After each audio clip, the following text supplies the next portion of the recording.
In the spring of 2024, inside a Redmond, Washington conference room where financial projections are printed on glossy cardstock, someone had to tell the board of directors that they'd miscalculated by 47 million subscribers. I'm Jacob, and if you've been here before, welcome back. What you're about to hear is the story of how one of tech's most aggressive bets on the future turned out to be a spectacular miscalculation about what people actually want. To understand how Xbox arrived at 77 million, we need to travel back to the moment when the strategy seemed not just reasonable, but inevitable. In 2020, as the pandemic drove entire populations indoors and gaming became one of the only forms of mass entertainment that made sense, Microsoft's leadership made a decision.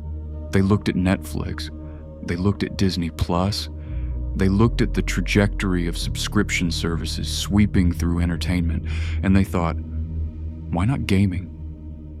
The logic was almost mathematically pure. Here's a company that owns dozens of game studios.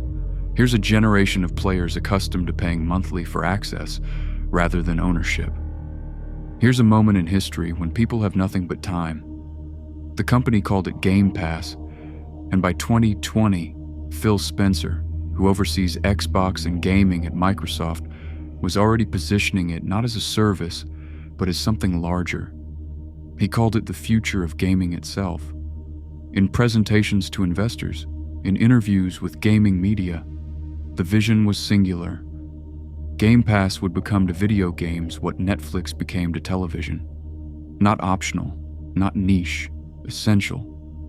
By 2023, when internal projections were being refined and discussed in those same boardrooms, Microsoft's forecast suggested Game Pass would hit 77 million subscribers by 2024. The number wasn't pulled from thin air. It was built on assumptions. Assumptions that the subscription model would continue its cultural momentum. Assumptions that console exclusive games, cloud gaming, and the sheer breadth of the library would create something consumers couldn't resist. Assumptions that proved to be catastrophically wrong. The pivot toward reality came quietly, without announcement.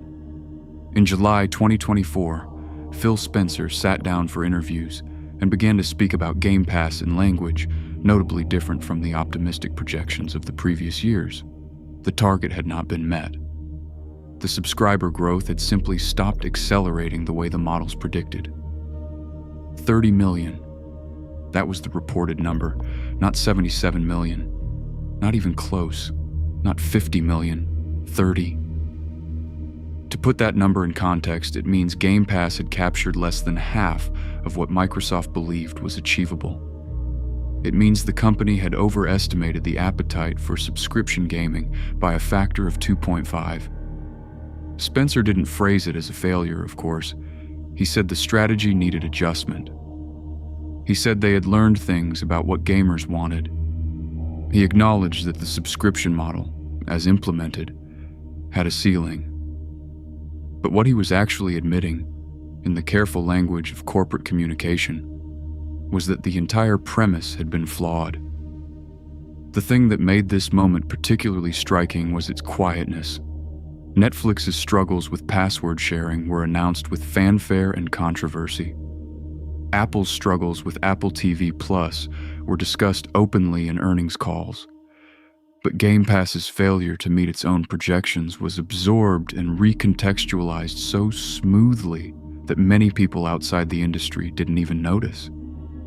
30 million subscribers paying monthly was still billions in revenue. It was still profitable. It was still substantial, but it wasn't 77 million, and that gap is where the real story lives.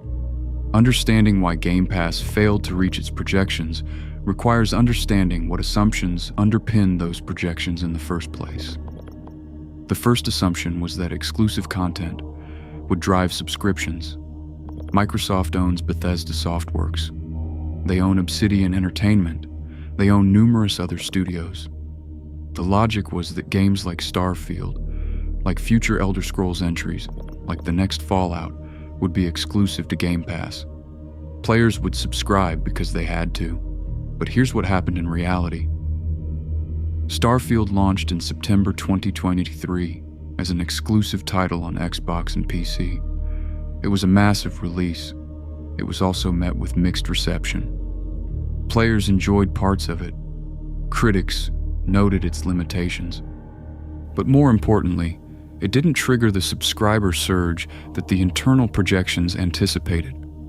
The game sold well, but the subscription numbers didn't follow. The second assumption was about cloud gaming. Play anywhere, anytime, on any device. No console required. Just a subscription, just the cloud. This was the real future as Microsoft saw it. But cloud gaming in 2023 and 2024 still had fundamental problems. Latency, video compression artifacts, the fact that most people's internet connections, even in developed countries, weren't optimized for it.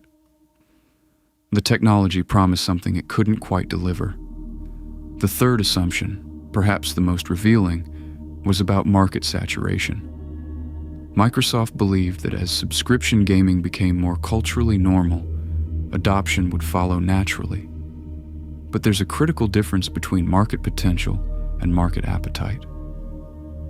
The fact that 30 million people subscribe to Game Pass is remarkable. The fact that 47 million more didn't, despite the projections, suggests that gaming audiences are more fractured than the subscription model anticipated. Some players want to own their games. Some players are loyal to specific franchises and don't want an all-access pass. Some players have decided that jumping between dozens of titles monthly doesn't match how they actually play. The architecture of the Miscalculation was built on a false equivalence with Netflix. Netflix works because television consumption is vast and varied. Most Netflix subscribers watch dozens of different shows. Gaming is different. Players often lock onto specific titles and live in them for months. They don't want to browse a catalog constantly. They want commitment, not optionality. By the second half of 2024, Microsoft had begun quietly restructuring. Game Pass itself wasn't being abandoned, but it was being repositioned. The emphasis shifted away from being a comprehensive everything library. The focus moved toward sustainable growth rather than explosive expansion. This meant several things happening simultaneously. First, increased pricing. The company introduced tiered options, including a tier with advertising designed to extract more revenue from the existing subscriber base rather than expanding it. Second, consolidation of game studios. If you can't fill a subscription service with exclusive content that drives adoption, you need fewer studios. Microsoft began the process of laying off workers across its gaming division. Third, a more selective approach to what gets included in Game Pass. Not every game would be day one on the service. Negotiations with third-party publishers became more complex. The company had to accept that the subscription model had limits. What's particularly interesting about this recalibration is what it reveals about the difference between tech disruption, in theory, and in practice. In theory, a company with the resources of Microsoft, the content libraries of Microsoft, and the commitment of Microsoft should be able to transform an entire industry. In practice, consumer behavior is far stickier than projections suggest. In practice, competitive forces like PlayStation Plus and Nintendo Switch Online and free-to-play titles and traditional purchase models continue to segment the market in ways models don't account for. In practice, the subscription model works beautifully for certain types of entertainment and runs into hard walls with others. For gaming, it turns out, that wall exists somewhere around 30 or 40 million subscribers, not 77 million. Phil Spencer's admission wasn't presented as a failure because, in corporate terms, it wasn't a failure. The service remained operational and profitable. But it was a failure of prediction, and prediction is where strategy lives. The gap between 77 million and 30 million isn't just a number. It's a map of the boundary between what companies hoped consumers would want and what consumers actually chose. The story of Game Pass is ultimately about the assumptions we build into the future and how quickly those assumptions can become obsolete. In our next video, we're examining another case where a corporation's vision of the future collided with an immovable object.